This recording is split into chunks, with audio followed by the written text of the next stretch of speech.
Photographer ಬಾಲಕಿ ಮೇಲೆ acid ದಾಳಿ ನಡೆಸಿರುವಂತಹ ಘಟನೆ ರಾಜಸ್ಥಾನದ ಜೈಪುರದಲ್ಲಿ ನಡೆದಿದೆ. 14 ವರ್ಷದ ಬಾಲಕಿ ಅಪರಿಚಿತರೊಂದಿಗೆ ಮಾತನಾಡೋದಕ್ಕೆ ನಿರಾಕರಿಸಿದ್ದಕ್ಕೆ ಕೋಪಗೊಂಡ ಫೋಟೋಗ್ರಾಫರ್ ಆಸಿಡ್ ದಾಳಿಯನ್ನು ನಡೆಸಿದ್ದು, ಆರೋಪಿಯನ್ನು ಬಂಧಿಸಿದ್ದು ಸಾರ್ವಜನಿಕರಲ್ಲಿ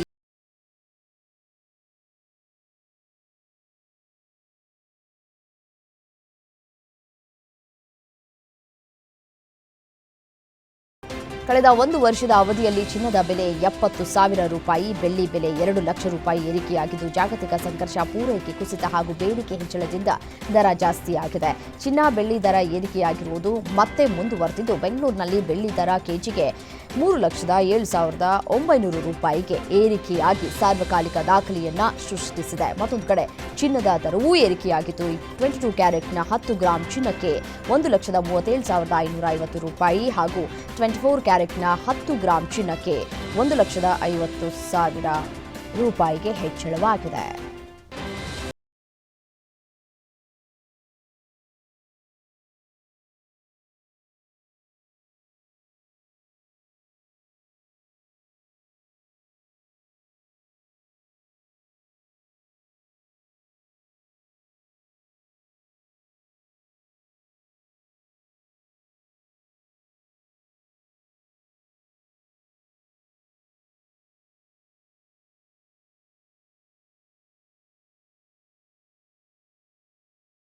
ಉಗ್ರರು ಟಾರ್ಗೆಟ್ ಮಾಡಿದ್ರ ಅನ್ನುವಂತಹ ಅನುಮಾನ ಹುಟ್ಟುಹಾಕಿದೆ.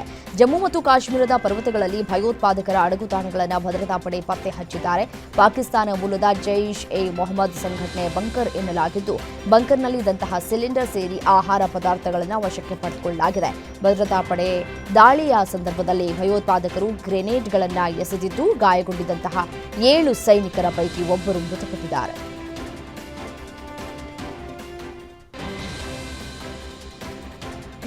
ಅಮೆರಿಕ ಅಧ್ಯಕ್ಷ ಟ್ರಂಪ್ ಹುಚ್ಚಾಟದ ಬೆನ್ನಲ್ಲೇ ಜಗತ್ತಿನ ಬಹುತೇಕ ರಾಷ್ಟ್ರಗಳು ಭಾರತದ ಜೊತೆ ಬಾಂಧವ್ಯಕ್ಕೆ ಮುಂದಾಗಿದೆ. ಅದರಲ್ಲೂ ಯುರೋಪಿಯನ್ ಒಕ್ಕೂಟವು ಭಾರತದ ಜೊತೆ ಮುಕ್ತ ವ್ಯಾಪಾರ ಒಪ್ಪಂದ ಮಾಡಿಕೊಳ್ಳುವುದಕ್ಕೆ ಮುಂದಾಗಿವೆ. ದಾವೋಸ್ನಲ್ಲಿ ನಡೀತಾ ಇರುವಂತಹ ವಿಶ್ವ ಆರ್ಥಿಕ ಶೃಂಗಸಭೆಯಲ್ಲಿ ಮಾತನಾಡಿದಂತಹ ಯುರೋಪ್ ಒಕ್ಕೂಟದ ಮುಖ್ಯಸ್ಥೆ ಉರ್ಸುಲಾ ವಾನ್ ಡರ್ ಲೆಯಾನ್ ಮಾತನಾಡಿ, ದಾವೋಸ್ ಬಳಿಕ ನಾವು ಭಾರತದ ಜೊತೆ ವ್ಯಾಪಾರ ಒಪ್ಪಂದ ಮಾಡುವ ಅಂತಿಮ ಹಂತದಲ್ಲಿದ್ದೇವೆ ಎಂದರು.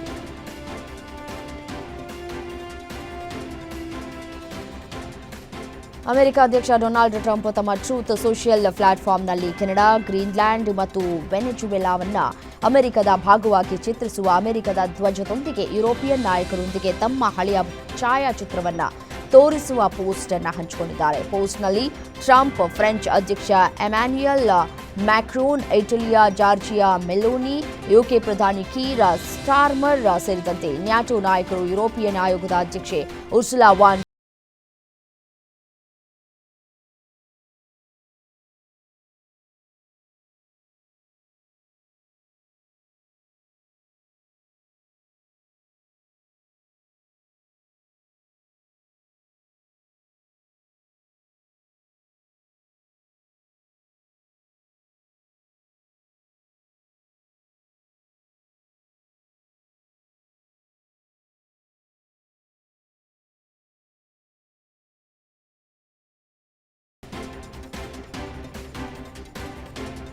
ಪಾಕಿಸ್ತಾನದ ಆರ್ಥಿಕ ರಾಜಧಾನಿಯಾಗಿರುವಂತಹ ಕರಾಚಿಯಲ್ಲಿನ ಶಾಪಿಂಗ್ ಮಾಲ್ನಲ್ಲಿ ಸಂಭವಿಸಿದಂತಹ ಅಗ್ನಿ ಅವಘಡದಲ್ಲಿ 26 ಮಂದಿ ಸಾವನ್ನಪ್ಪಿದ್ದು, 12ಕ್ಕೂ ಹೆಚ್ಚು ಜನರು ಕಣ್ಮರೆಯಾಗಿದ್ದಾರೆ. ಕಳೆದ 2 ದಿನಗಳ ಹಿಂದೆ ರಾತ್ರಿ ಗುಲ್ ಪ್ಲಾಜಾದಲ್ಲಿ ಅಗ್ನಿ ಅನಾಹುತ ನಡೆದಿತ್ತು. ಅಗ್ನಿಯ ತೀವ್ರತೆ ಹೆಚ್ಚಿದ್ದು, ಸಾವಿನ ಸಂಖ್ಯೆ ಇನ್ನಷ್ಟು ಹೆಚ್ಚುವ ನಿರೀಕ್ಷೆ ಇದೆ ಅಂತ ಹೇಳಿ ತಿಳಿದುಬಂದಿದೆ.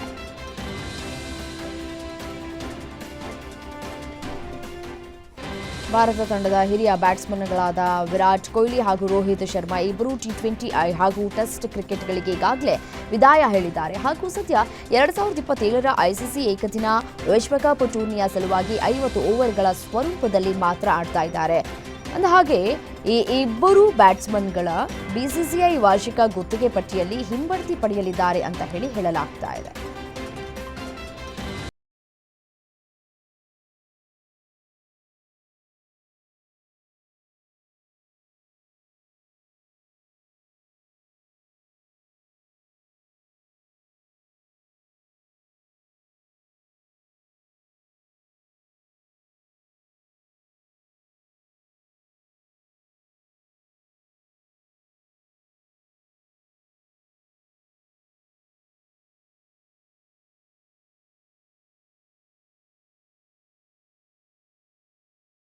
ಗಳಾದ ವಿರಾಟ್ ಕೊಹ್ಲಿ ಹಾಗೂ ರೋಹಿತ್ ಶರ್ಮಾ ಇಬ್ಬರು T20 ಹಾಗೂ ಟೆಸ್ಟ್ ಕ್ರಿಕೆಟ್ಗಳಿಗೆ ಈಗಾಗಲೇ ವಿದಾಯವನ್ನು ಹೇಳಿದ್ದಾರೆ ಹಾಗೂ ಸದ್ಯ 2027ರ ಐಸಿಸಿ ಏಕದಿನ ವಿಶ್ವಕಪ್ ಟೂರ್ನಿಯ ಸಲುವಾಗಿ 50 ಓವರ್ಗಳ ಸ್ವರೂಪದಲ್ಲಿ ಮಾತ್ರ ಆಡ್ತಾ ಇದ್ದಾರೆ.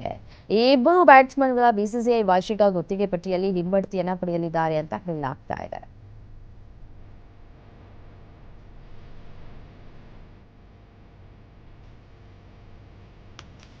ನ್ಯೂಜಿಲೆಂಡ್ ವಿರುದ್ಧ ತವರಿನಲ್ಲಿ ಏಕದಿನ ಸರಣಿ ಕಳೆದುಕೊಂಡಿರುವಂತಹ ಭಾರತ ತಂಡ ಇದೀಗ 5 ಪಂದ್ಯಗಳ T20 ಸರಣಿಗೆ ಸಜ್ಜಾಗ್ತಾ ಇದೆ. ಸರಣಿಯ ಮೊದಲ ಪಂದ್ಯ ಜನವರಿ 21ರಂದು ನಾಗ್ಪುರದಲ್ಲಿ ನಡೆಯಲಿದೆ. ಈ ಪಂದ್ಯದ ಮೂಲಕ team India wicket keeper batter Ishan Kishan ತಂಡಕ್ಕೆ ಮರಳಲಿದ್ದಾರೆ ಅಂತ ನಾಯಕ ಸೂರ್ಯಕುಮಾರ್ ಮಾಹಿತಿಯನ್ನು ನೀಡಿದ್ದಾರೆ.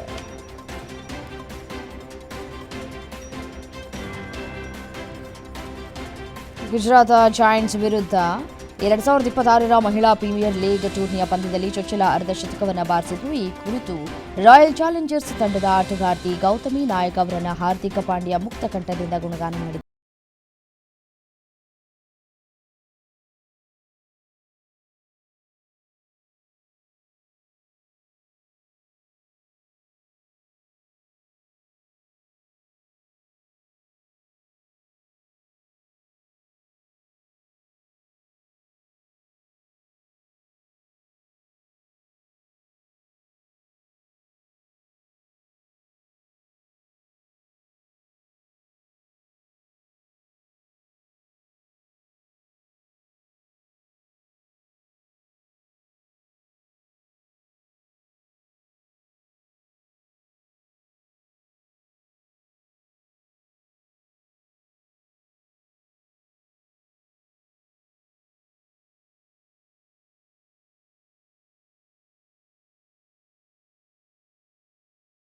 ಕಥೆಯೊಂದಿಗೆ ಬಿಡುಗಡೆಗೆ ಸಜ್ಜಾಗಿರುವಂತಹ ಸಿಂಹಪುರಿಯ ಚಿತ್ರತಂಡ ಸದ್ಯ ಚಿತ್ರದ ಪೋಸ್ಟರ್ ರಿಲೀಸ್ ಆಗಿದ್ದು, ನಾಯಕನಾಗಿ KY ಮೂರ್ತಿ ಅಭಿನಯಿಸಿದ್ದು, ನಾಯಕಿಯಾಗಿ ಸೌಜನ್ಯ ಅಭಿನಯಿಸಿದ್ದಾರೆ.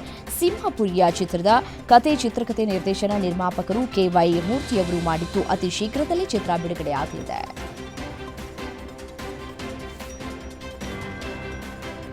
ಈಗಾಗಲೇ ಟೈಟಲ್ ಟೀಸರ್ ಮೂಲಕ ಗಮನ ಸೆಳೆದಿರುವಂತಹ ವಿಕಲ್ಪ ಚಿತ್ರದ ಟ್ರೇಲರ್ ಬಿಡುಗಡೆಯಾಗಿದೆ. ಪೋಸ್ಟ್ ಟ್ರಾಮಾಟಿಕ್ ಸ್ಟ್ರೆಸ್ ಡಿಸಾರ್ಡರ್ ಎಂಬ ಮಾನಸಿಕ ವ್ಯಾಧಿಯ ಎಳೆಯನ್ನು ಆಧರಿಸಿ ತೆರೆಗೆ ಬರ್ತಾ ಇರುವಂತಹ ಸೈಕಾಲಜಿಕಲ್ ಥ್ರಿಲ್ಲರ್ ಕಥಾಹಂದರದ ಚಿತ್ರ ಇದಾಗಿದ್ದು, ಪೃಥ್ವಿರಾಜ್ ಪಾಟೀಲ್ ಚಿತ್ರಕ್ಕೆ ಚಿತ್ರಕಥೆ ಬರೆದು ನಿರ್ದೇಶನ ಮಾಡುವುದರ ಜೊತೆಗೆ ತೆರೆ ಮೇಲೂ ಕಾಣಿಸಿಕೊಂಡಿದ್ದಾರೆ.